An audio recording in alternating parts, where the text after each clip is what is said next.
Type in the words black self-hatred in the search space on YouTube and you will find numerous videos and vlogs on and related to the subject. Vlogs with colorful titles like, Black Women Ain't Shit, Why Black Women Use Relaxers, and That Oldie But Goldie, Black Men Who Date White Women. These vlogs aren't really informative, to the contrary, they are often very opinionated, offensive, and very insulting. I have wanted to make a vlog on the subject for a while now. But I did not want to make a run-of-the-mill video of an angry black male ranting about his petty hang-ups. So, I made a list, but this was a little complicated. Discussing everything on the list would have sounded repetitive. So, I have come up with 4 things. These are 4 things I think black people could do to better ourselves collectively. I will start with number 4. Black people need to be more self-sufficient. This is especially important for black males, because we are considered arrogant and flamboyant.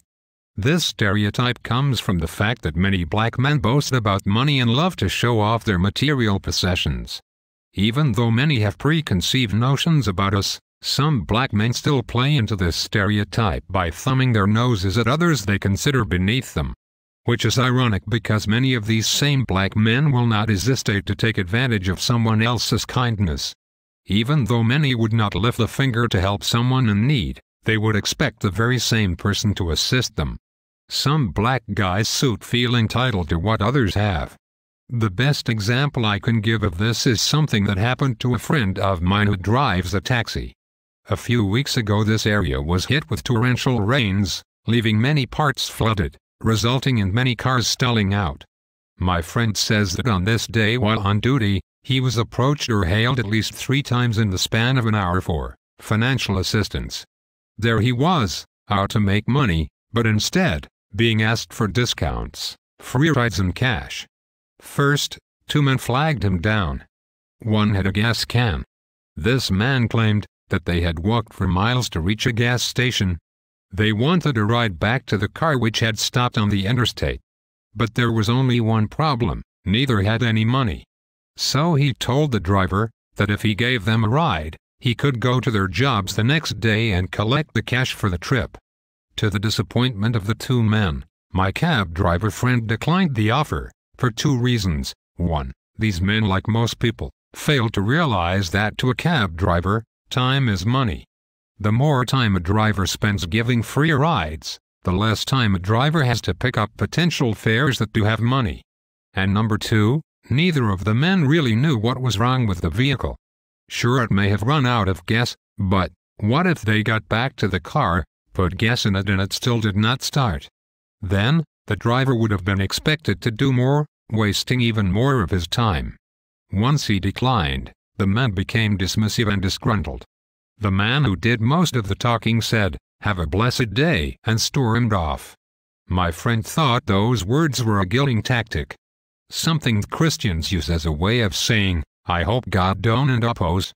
Strike your ass down for not giving me what I want." Later, the driver pulled into a gas station where a group of young men were scouring the parking lot, asking for gas money. My friend went into the store, made his purchase and walked out. As he approached the cab, one of the young men walked towards him. He already knew what the guy wanted. So, before he could even utter a word, my friend reached into his pocket, pulled out all of the change he had and held his hand out, offering what he had to the young man. The man looked at the change in disappointment, grabbed the money and said, "Damn man, you ain't got no dollar bills for me," then walked away. This asshole never learned that beggars cannot be choosers.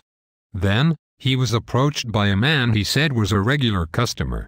This man wanted a ride home but with a hitch. He needed to buy a pack of Newport 100s, the most expensive cigarettes anywhere, so he would not have enough money to cover his usual fare of $8.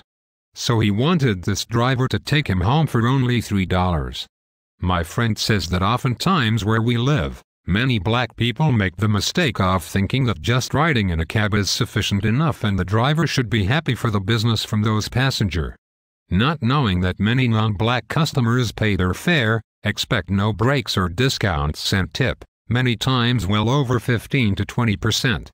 These are just 3 examples of black men fully capable of doing for themselves but expecting someone else to do for them. Black people, especially black men, should be more self-reliant and stop crab-barreling one another.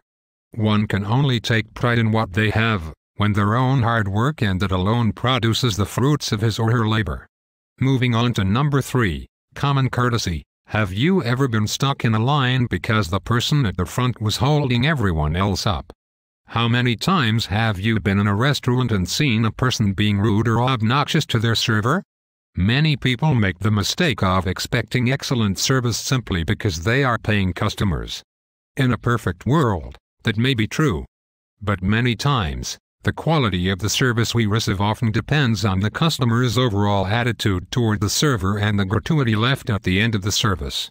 A recent study suggested that servers don't cater to blacks because of the stereotype that black people do not tip. I am black, and I have never been treated rudely by a server, ever, period. This is because I am always pleasant to my servers, and I always leave a really good tip. So, if I ever decide to return to that particular restaurant, it will be known that I am a patient customer that tips very well. So, the notion that servers, people that work mostly for tips, based on the quality of their service stereotype black people and them only and give them lackluster service because they assume they aren't getting it her way is far-fetched. I am not saying it does not happen. But to the degree that it is argued, I just don't oppose to believe. I have found that common courtesy is a two-way streak. You get exactly what you give, regardless of who you are and how much you are willing to spend. Someone may be thinking, I deserve excellent service regardless if I tip. I'm spending money to keep the establishment open. The dollars you spend pale in comparison to the millions spent by patient, well-mannered customers who spend just as much if not more and tip on top of that. In order to eliminate this stereotype, we must learn to empathize with people who serve us.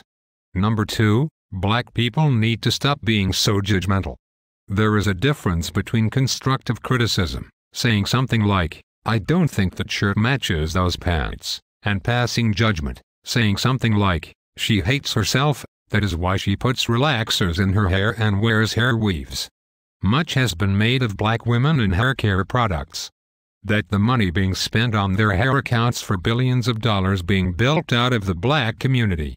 But the same can be said about rims, gold fronts, skinny jeans, and Jordans.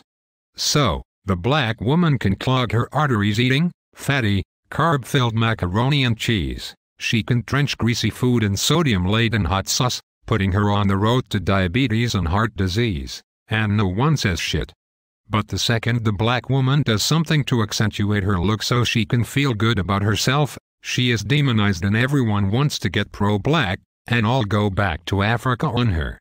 That is bullshit. But by the same token, ladies, who a man chooses to date is his business. Condemning a man for who he chooses only makes you look insecure and jealous. Let and oppose. Be real. How many times have you seen a black man with a woman of another race and thought, good riddance, he ain't a real man anyway, or whatever else you can think up to rationalize your opinion. When it comes to the quote-unquote war of the sexes between black people, many of the arguments aren't detrimental to the community, they are simply personal issues that some men have with some women and vice versa. There are far more serious issues that deserve more of our attention. In short, black people just need to learn how to mind their own goddamn business. Finally, number 1. This is crucial. To continue to move forward in this society, our society, we must begin to embrace our identity here in the United States. We are no longer second-class citizens. And we are no more African than whites U.S. citizens are European.